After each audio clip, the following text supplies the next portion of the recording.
What's up, tech lovers? Today, we're diving deep into the HP ProBook 450 G10 keyboard replacement. If you're watching this, you're probably experiencing that special kind of tech rage that comes with keyboard issues. You know what I'm talking about, the kind where you're trying to finish an important email and suddenly your ET decides it wants to be an ET. But don't worry, by the end of this video, your ProBook will be typing like it just came out of the factory. And trust me, after fixing thousands of laptops, I've seen every keyboard problem imaginable. Let's talk about what you might be experiencing. Dead keys that don't respond at all? Pressing a key once types several characters? Delayed response. You type and then wait, and finally the character appears. Malfunctioning keys from that coffee spill last Monday? Or maybe your spacebar is making that annoying clicking sound that's driving you to the edge of sanity.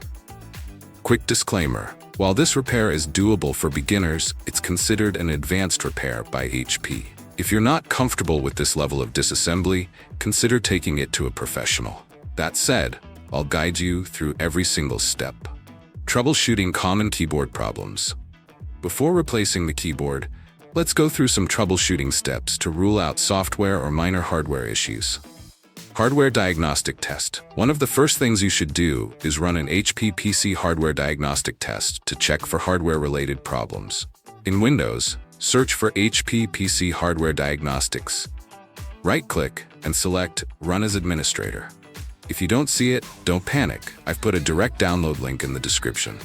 Once it's open, navigate to Component Tests, Input Devices, Keyboard Test. This will highlight each key as you press it, showing if the computer is receiving input correctly. Pay close attention to which keys fail. If they're all in one section, it could be a ribbon cable issue rather than the entire keyboard. But if they're scattered across the keyboard, you're probably looking at a full replacement. Uninstall and reinstall keyboard drivers. Next up is the driver reset trick that saved me countless times. Shut down your ProBook completely. Press the power button and immediately start tapping the ESC key repeatedly until you see the startup menu. Press F10 to enter BIOS settings. This blue screen might look intimidating, but don't worry. Now press F5 to load default settings. This resets any weird BIOS configurations that might be affecting your keyboard. Press F10 to save these changes and restart now for the important part. Once Windows loads, search for and open Device Manager. Click the View menu and select Show Hidden Devices. Expand the keyboard's category by clicking the arrow. Right-click on each keyboard device listed and select Uninstall Device. After removing all keyboard devices, restart your computer. When Windows restarts, it will detect the keyboard as new hardware and reinstall fresh drivers. This fixes about 25% of keyboard issues I encounter. If your keyboard has a backlight, you may need to reinstall the backlight software from HP's website. Disable filter keys. If your keyboard is responding with a frustrating delay between key press and character appearing, there's a 90% chance filter keys is the culprit.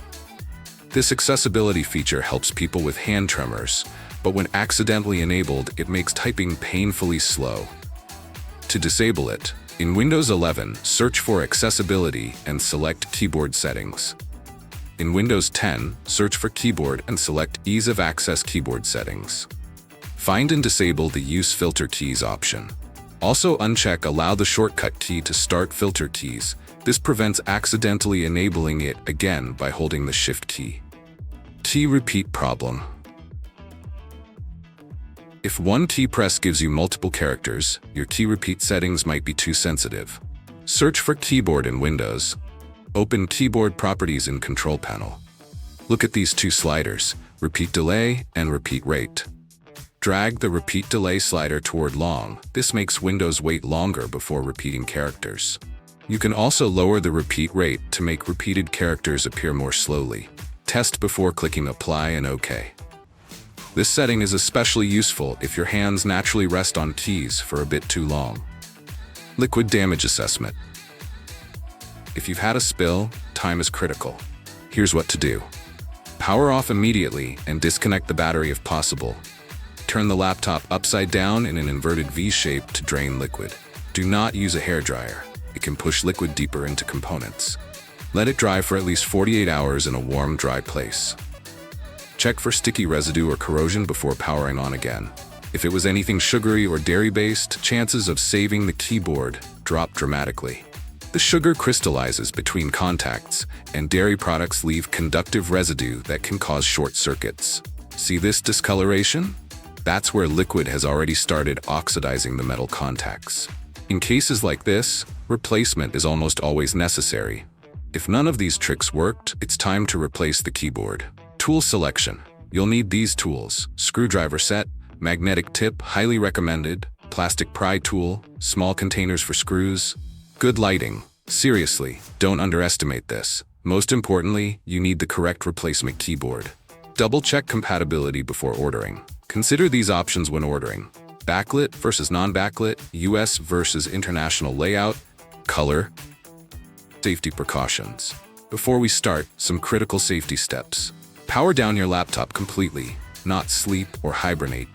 Unplug AC adapter and any connected devices. If possible, work in a low humidity environment. Remove jewelry that could scratch components or short circuits. Have a backup plan for your data, just in case. Removing the bottom cover. First, flip your laptop upside down with the hinges away from you. The HP ProBook 450 G10 has 5 screws securing the bottom cover. 3 captive Phillips screws. These stay attached to the cover even when loosened. 2 regular Phillips screws that come completely out. Loosen the 5 captive Phillips screws securing the bottom cover.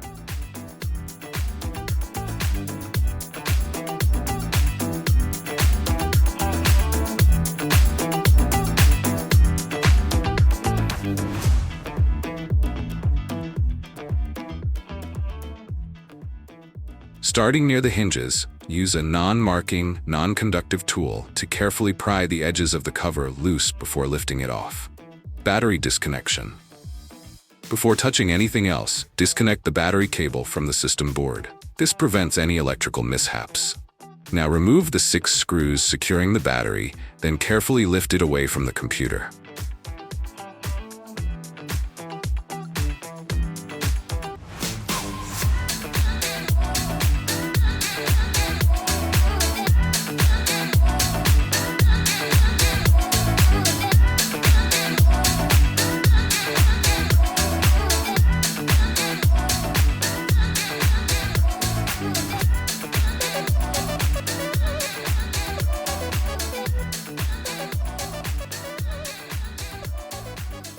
Disconnecting internal cables.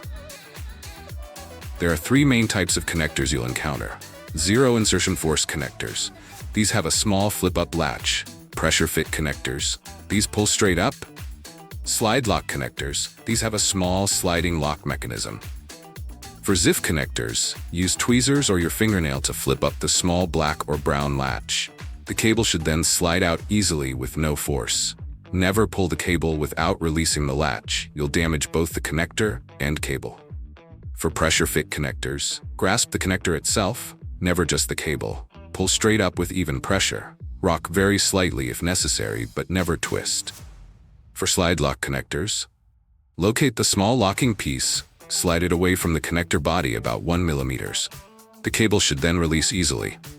Disconnect the power connector cable, speaker cable, display cable, USB cable from USB board, USB cable from system board, touchpad cable, keyboard backlight cable, keyboard cable, and, if applicable, the fingerprint reader cable.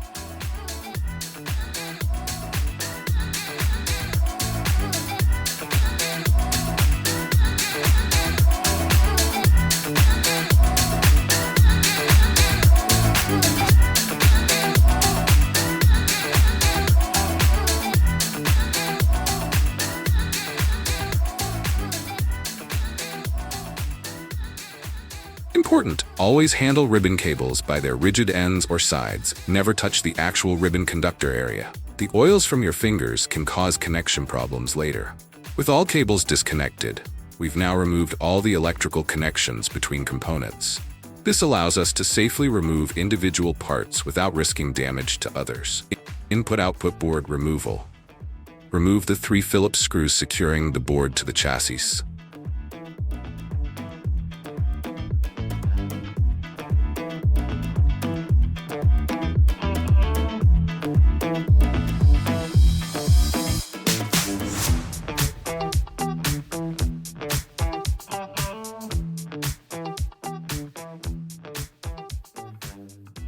Carefully remove the network jack door by sliding it away from the board. Now gently lift the I/O board up and out. SSD removal. Remove the single screws securing the SSD in place, then lift it away. Fan removal. Remove the Phillips screws securing the fan to the chassis.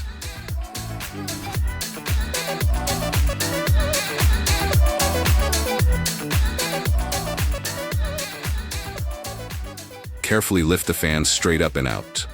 While you have the fan out, this is a perfect time to clean any dust buildup with compressed air. Dust is the enemy of cooling and can cause thermal throttling and eventual system failure. System board removal. First, remove the port bracket.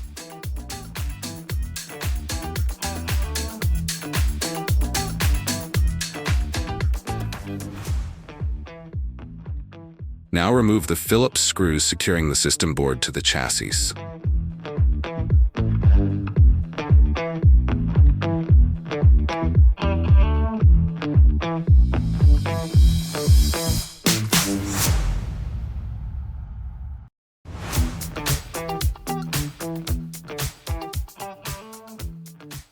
Remove the network card. Carefully lift the system board away from the chassis. Note, the system board may have thermal pads connecting it to the chassis for heat dissipation. These can cause it to stick slightly. Lift slowly and evenly to avoid damage. Display assembly separation. Remove the Phillips screws securing the display hinges to the chassis.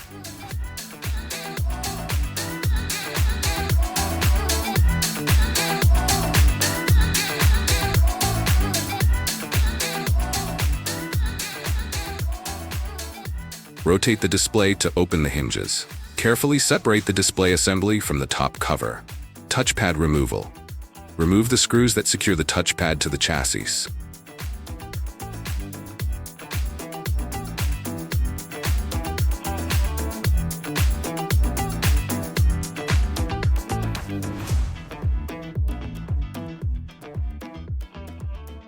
Gently lift the touchpad straight up and out. Fingerprint reader board. If your ProBook has a fingerprint reader, here's how to remove it. Remove the single Phillips screw securing the fingerprint reader bracket, then lift it away. Gently remove the fingerprint reader board. Speaker removal. Remove the 4 Phillips screws, 2 for each speaker.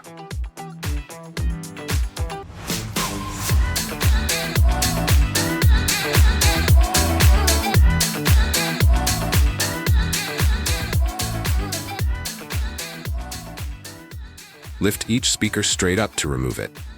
Pay close attention to how the speaker wires are routed through the small channels in the chassis. We'll need to replicate this exactly during reassembly to avoid pinched wires, buzzing sounds, or audio cutting out when the case flexes. Installing the new keyboard. With the old keyboard removed, it's time to install the new one and reassemble the laptop.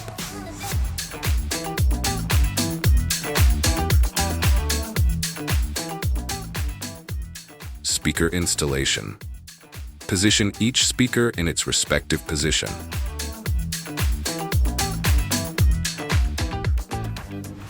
Carefully route the speaker wires through the same channels we noted during removal.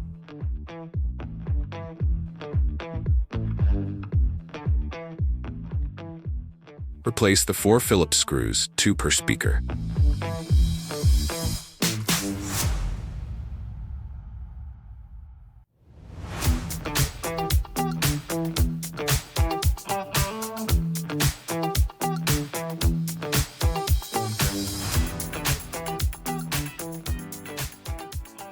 Touchpad installation.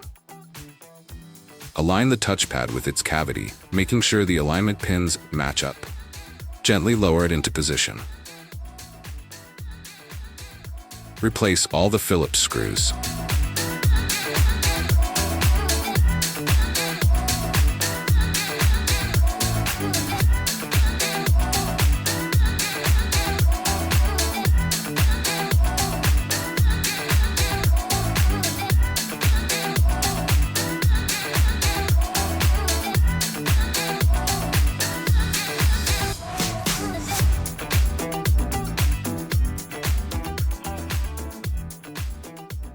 Fingerprint reader installation. If your model has a fingerprint reader, carefully place the fingerprint reader board in its slot. Position the metal bracket over it. Secure it with the single Phillips screw, then reconnect its cable to the ZIF connector if needed. Input-output board installation. Insert the board at an angle to align the external ports with their chassis openings, then gently rotate it down into position. Reattach the network jack door, then replace the Phillips screws.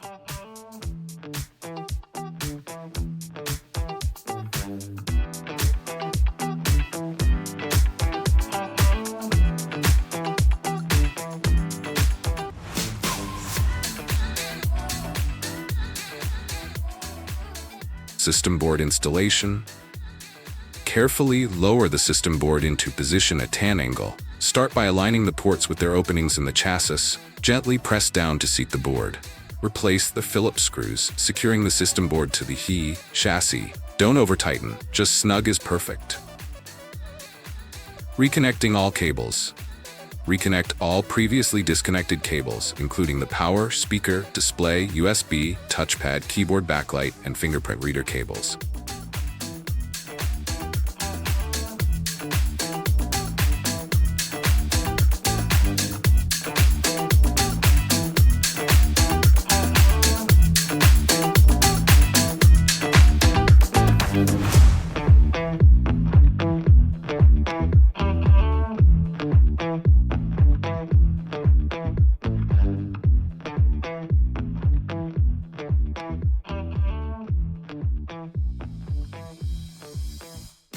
Fan installation.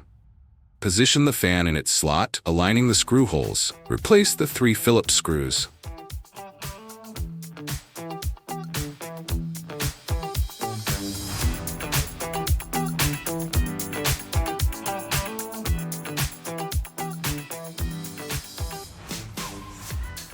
Reconnect the fan cable to the system board. Check that all ports are properly aligned with their openings in the chassis. Misalignment here can make it difficult to insert USB devices later. Display assembly, reattachment. Place the display on a flat surface and open the hinges to about 90 degrees. Position the top cover against the display assembly, aligning the hinge mounting points.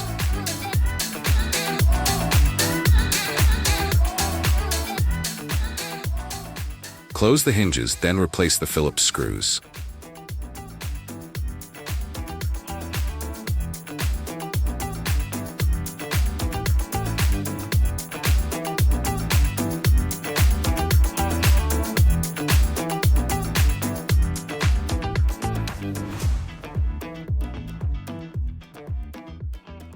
Now reinstall the port bracket. Position it over the ports, then replace the Phillips screws to secure it to the system board.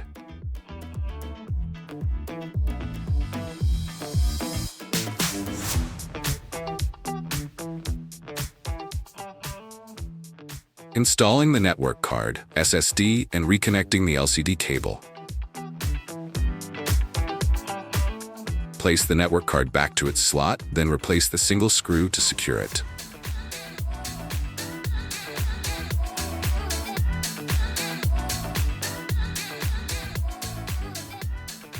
Now reconnect the LCD cable to the system board.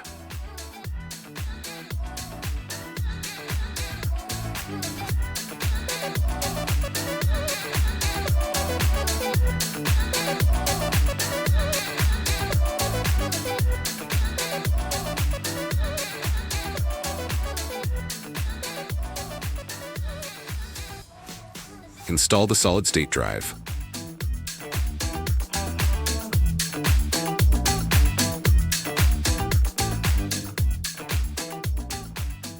Installing the battery and bottom cover. Position the battery in its bay. Replace the Phillips screws.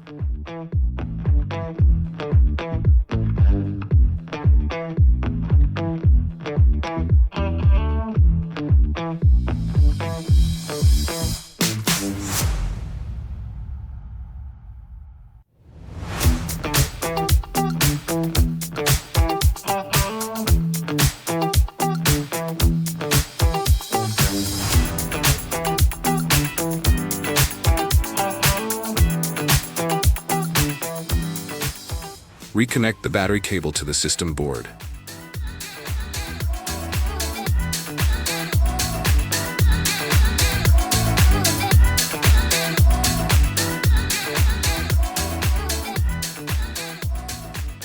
Before closing up, perform a visual inspection. Are all cables connected? Are any tools or screws left inside the chassis? Is everything seated properly with no pinched cables? Finally, let's reinstall the bottom cover. Position the bottom cover over the chassis, aligning all edges. Start pressing from the hinge area and work your way around. Replace the screws.